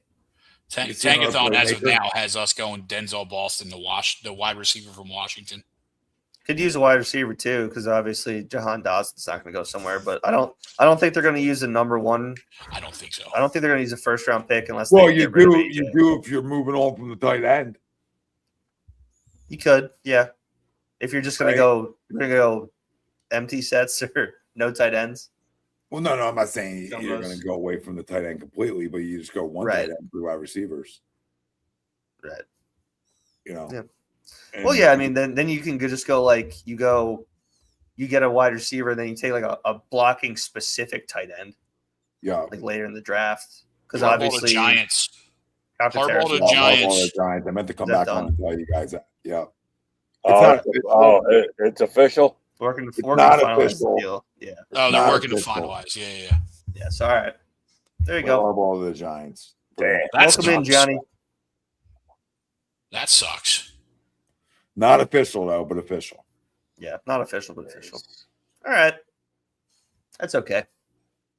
Well, they'll get better, but his team's underachieved too. They sure do. We don't know. We're not. This is the first. I didn't want to rain on that parade right away, but yep. This is the first year we really underachieved, and then did we? Or do we semi-overachieve after winning the Super Bowl? Look, man, repeating's hard. It's only happened. Like we went back to twice. We won our division. Yep. Like the window isn't closed. Our young talent's still here. Our defense is still intact, even if you lose all the guys we're talking about. Mm-hmm. And you replace them with other guys, you replace them with free agents, and you go different directions there. Like this defense is still loaded.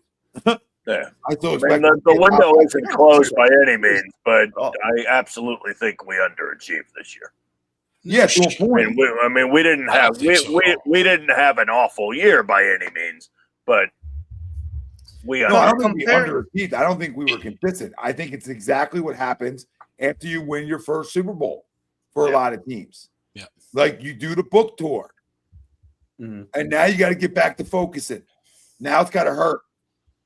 Right, like this is what I try to say. This is what I try to say to people. Like you got back to it now. Like now you got punched in the mouth. Well, if you know anything about Jalen, it's going to sit with him. It's going to sit with Nick. It's going to sit with guys who care about winning so much, which resonates to a locker room of a lot of guys who just care about winning, no matter what this media tries to tell you. Right. Like this window's far from fucking shut. So like the Giants could go hire Vince Lombardi. Okay, like his window is not shut. Like so people are like, "Oh, be scared of the Giants next year." Okay, they should be better, but now it's a whole new coaching staff, young quarterback. Like, okay, like they're going to be better right away, I'm sure. And it doesn't change the fact that the Giants' offensive line still stinks. Still stinks. So, and as long as they don't, I would assume under Harbaugh they're going to look at addressing that, of course. They're going to clean it up in two to 3 years. They're going to be really good. Yep. Yeah. They should be. Jackson Dart's got to take steps. So there's a lot of factors that go into it. Harbaugh's job and starts and ends with Jackson Dart. That's how this league works. Starts and ends with the quarterback. Yep. That's why Nick Sirianni will have a job for a long time because Jalen will just win games, even if it doesn't look good. But I need a step from Jalen next year. 100%.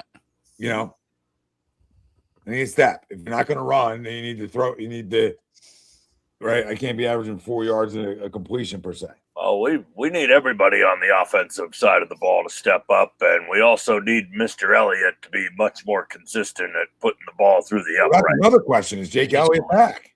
Yeah, Jake's back next year. That's a huge question. Jake, thank you for all you've done, buddy. Thank you for 2 Super Bowls. I do believe you're moving on this offseason. Yeah, well, in the middle to late rounds, I hate to waste a pick there, but do you consider in the 5th round or so drafting a kicker? No. Dude, these guys I would say not, but I would say if you got a pimp there, you take it.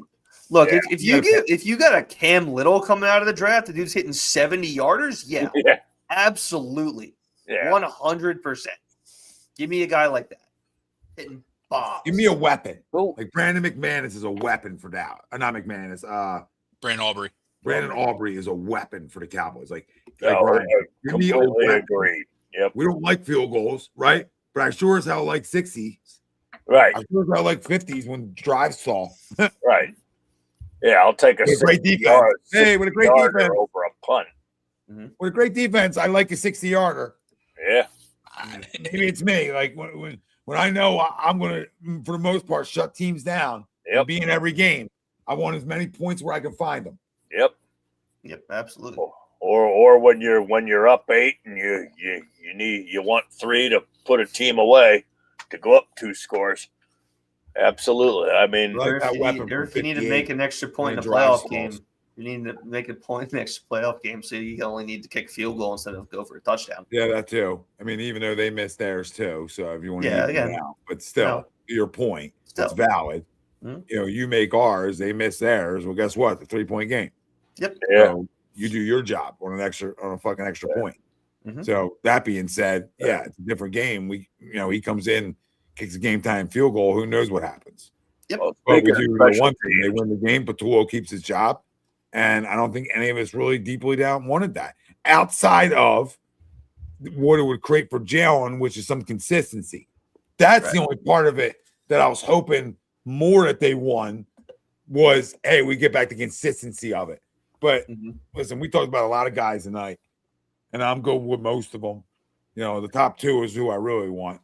You know, I want Dable, I want McDaniel, I want one of those guys, and I'll sleep good at night. well, Dable's worked with Jalen before down at Alabama, correct? Yep.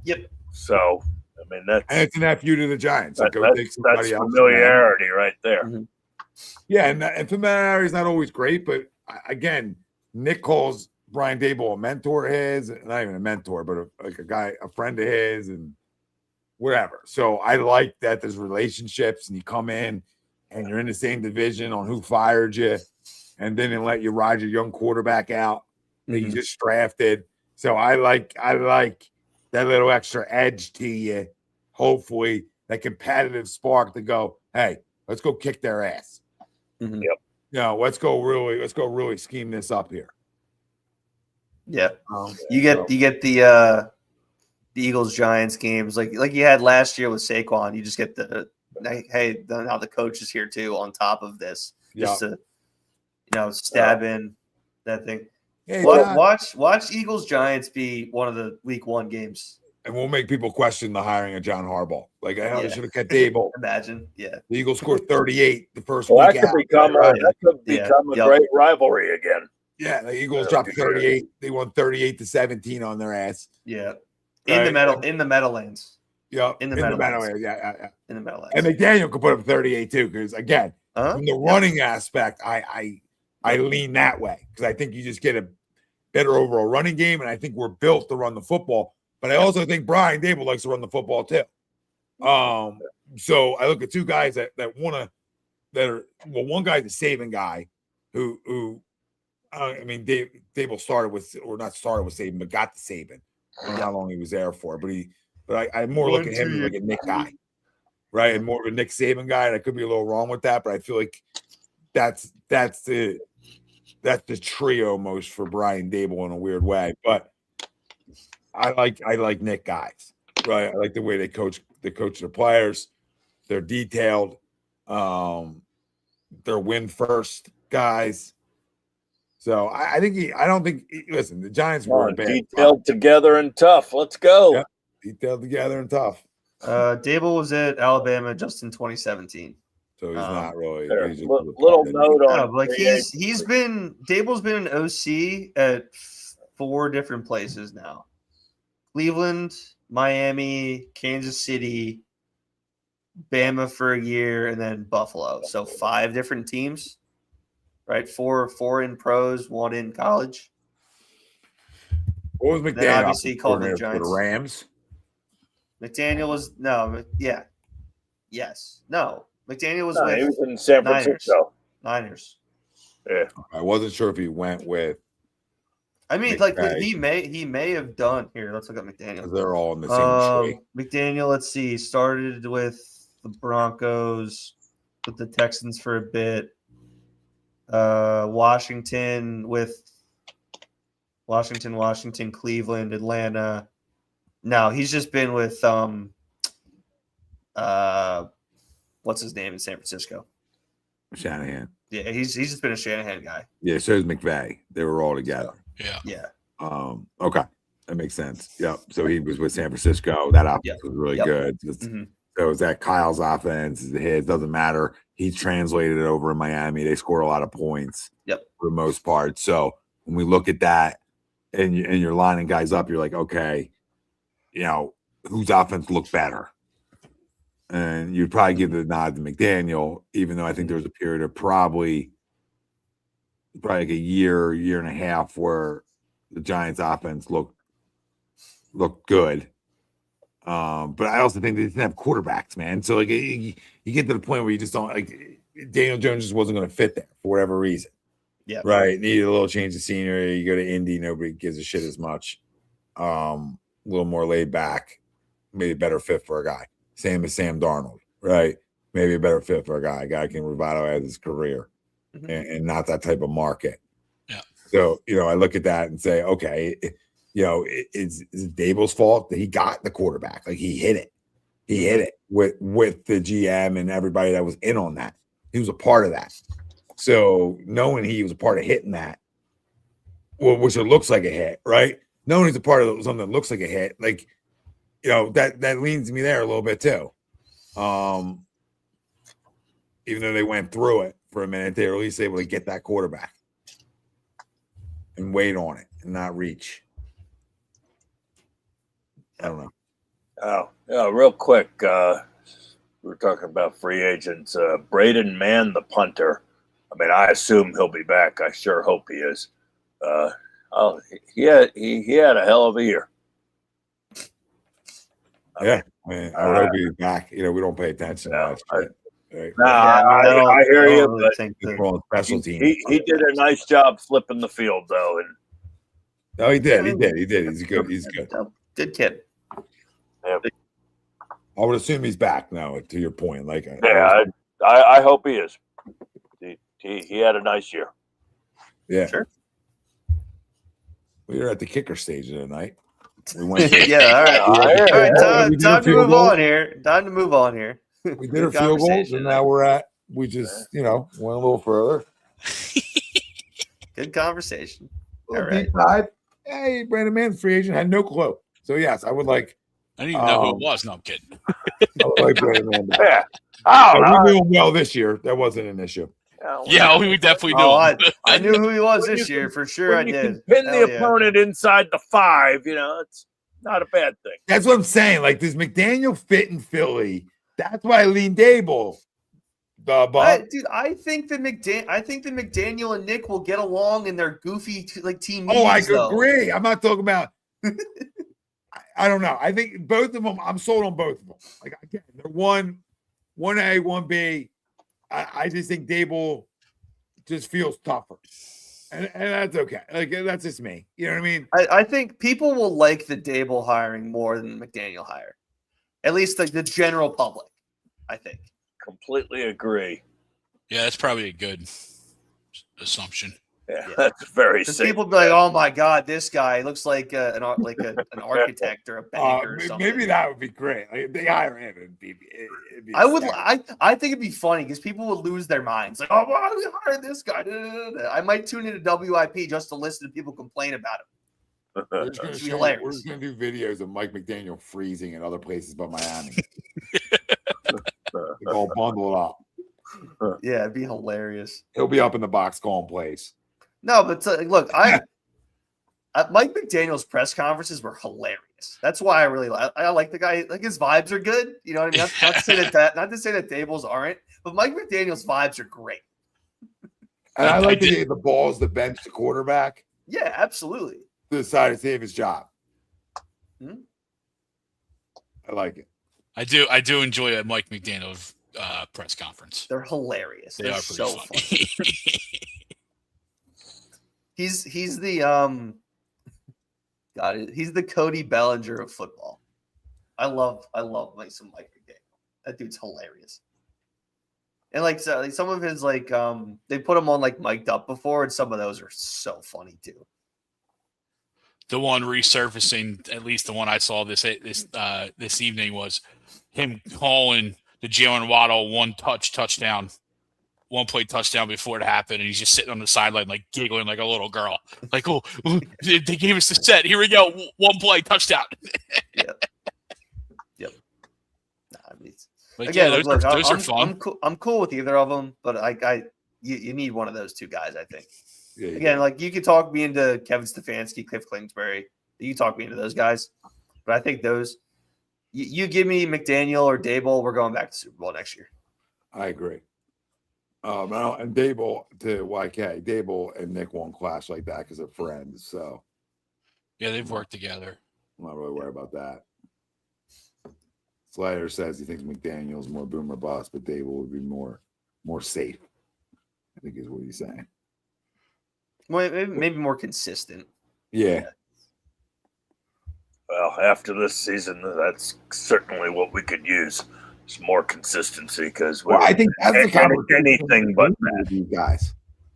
Like, if you're going to be upfront and honest with them, like, hey, we're going to be honest with you. Like, we're not trying to stop you from being a head coach, but, you know, we're looking for somebody who's going to be here 2-3 years. At least give us 3 years. Yeah. You know, are you willing to be an offensive coordinator for 3 years? We need to get Jay on that consistency. We owe it to him. Yeah. You know, and I think that would be the definer of who they take. I really do. I want to believe they're smart enough to have those, you know, open conversations in an interview. Mm-hmm. Again, we're not forcing you. We're trying to keep how much we care about our quarterback. We want the guy that's willing to is going to ride it out with us for a minute. And shit, and you have to because you're paying them. I think it was this year, but you're now on the hook for it. Mm-hmm. So you better be having those conversations, right? Yep.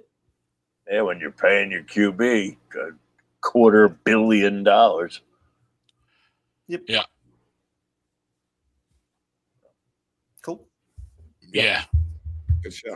Either one of them. Either one of them. I'm good with either one. Yeah. I think we're at this. I don't know if that's good or bad. Yeah, right. We talked about there's lists out there that, you know, reporters are throwing out there, but it's the names we've obviously already talked about. Yeah. No one knew. Yeah, I think we solved all the Eagles' issues here. I mean, let's get ready for a parade in 13 months. Let's go. Let's go. Let's come back. There you go. That's all it is. Yeah. And nothing on the Sixers tonight. They got smacked around. So nothing on the Sixers, yeah. Tommy, I do want to talk Phils. This was that back-to-back, Tommy, that I thought Toronto was, right? It's the home day off home game against the same team. Yeah, and that's what it is, which is amazing. Like, it's confusing Cass. Like, he's like, what? Why are they playing the same team? I said, I don't know. I don't know, Cass. NBA stupid. NBA stupid, Cass. Yeah, like, I don't want to tell him that yet, you know, because you'll learn. You'll figure it out eventually. Yeah. But yeah, I do want to talk Phils, man. Phillies look like they're imminent on Bichette. Please. The Zoom call went pretty well from all reports, so it's just a matter of, I guess, getting it across the finish line. So I do think that the fact you haven't heard much about the Zoom call is a good sign. It's a good sign, because if it hadn't gone well, or like whatever it was, like, I feel like you would have heard that more. Yeah. As opposed to like, oh yeah, it went really well. Sides are far apart. Yeah, something like that, right? So I think that's really good. Yeah. Obviously there'd be moving parts. You want to move stuff around. Maybe you trade Alec Bohm. Maybe you move somebody else. Maybe you don't bring back JT Realmuto. And we were talking about this before the show went live, actually. There's really no reason why you wouldn't just get everybody you want. Go get Bo. Go get JT Realmuto, right? Go get whatever other pitchers you want. Go spend your stupid money that you've been talking about for years, right? And actually go and put your money where your mouth is. Yeah, okay? all in 1 year. Right, do it.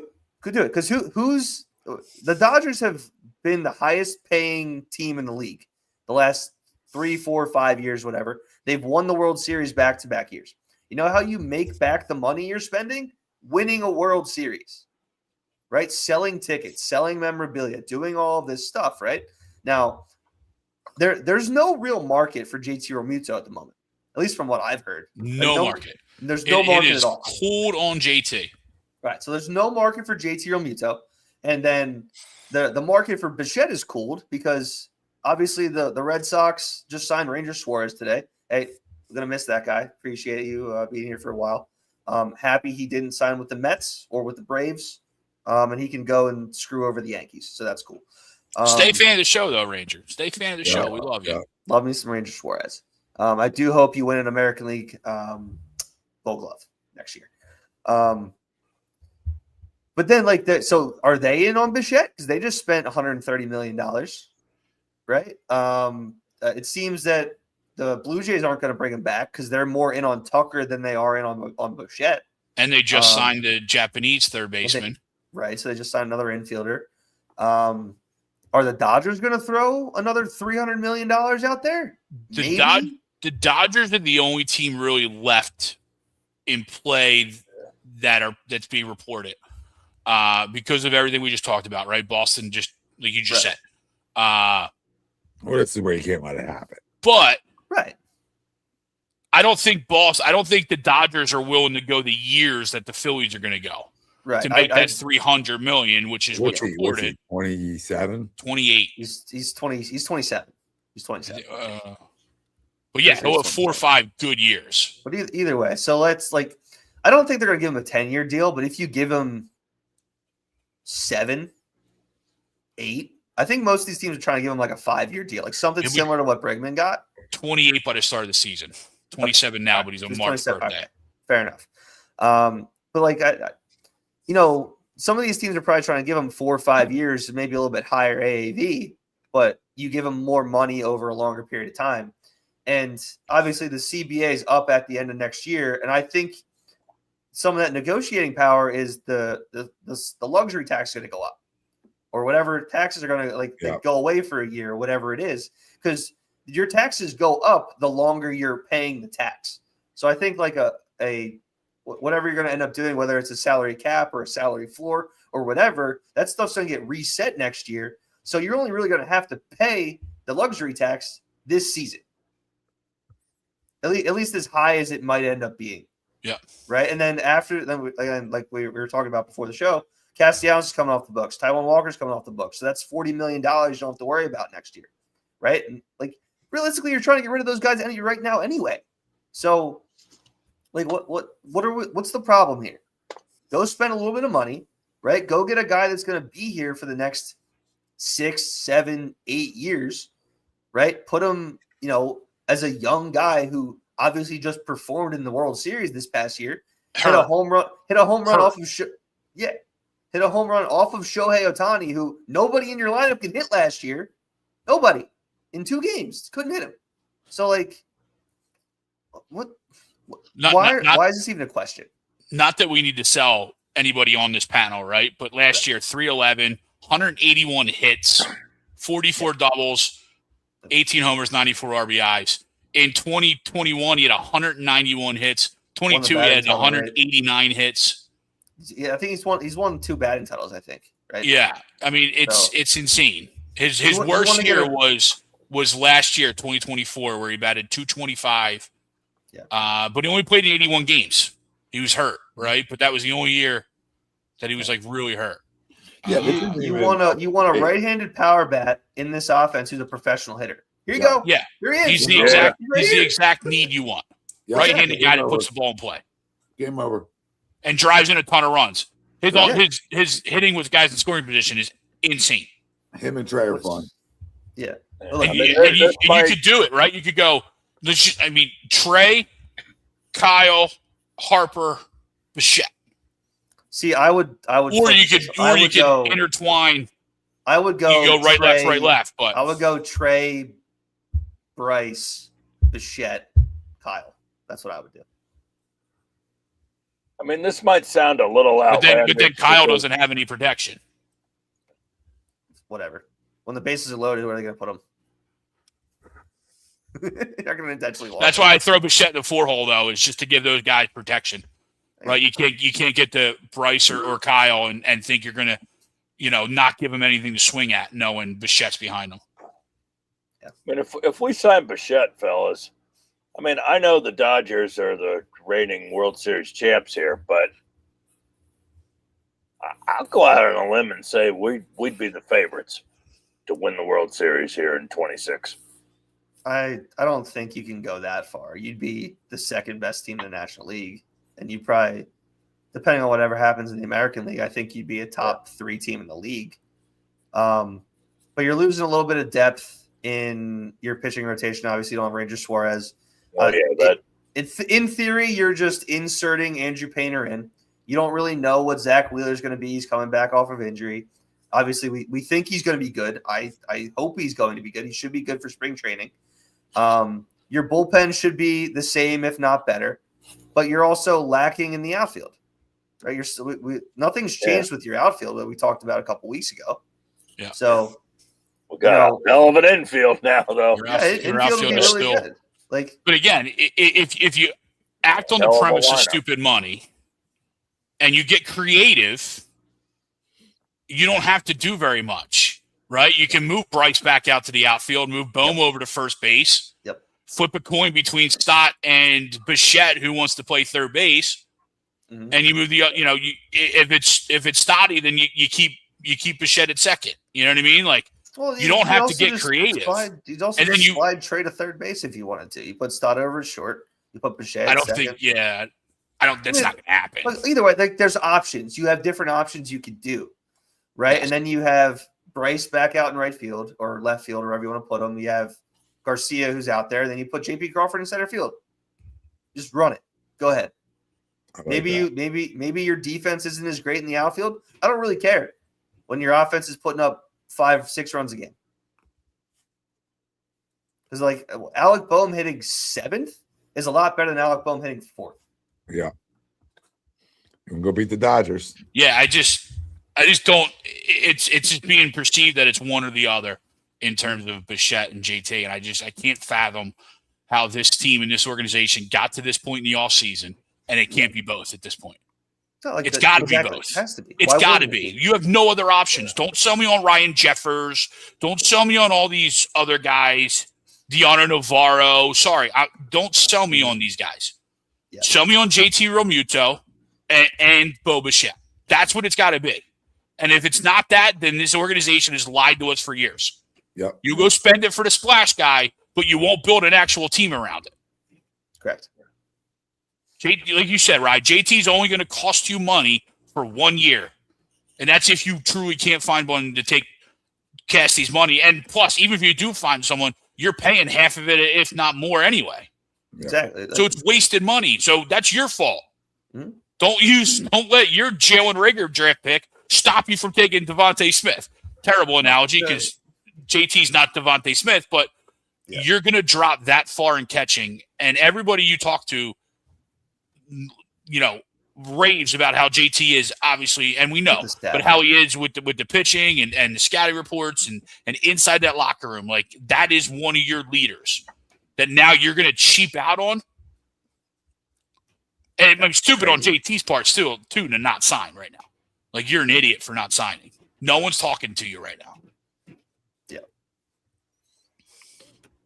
Yeah. But yeah, it's hopefully we get some good news, the end of this week, tomorrow, Friday, with some Bobo. I love me some Bobo. I'm so pissed now in my fantasy league, which is a keeper league, that I dropped Bo after his bad year. And then naturally he comes back and has a monster year last year. Best thing for us. Yeah. Best thing for us. 100%. I brought us Bobo. Don't pick him. Hey, Bo knows. Let's go. Bo knows.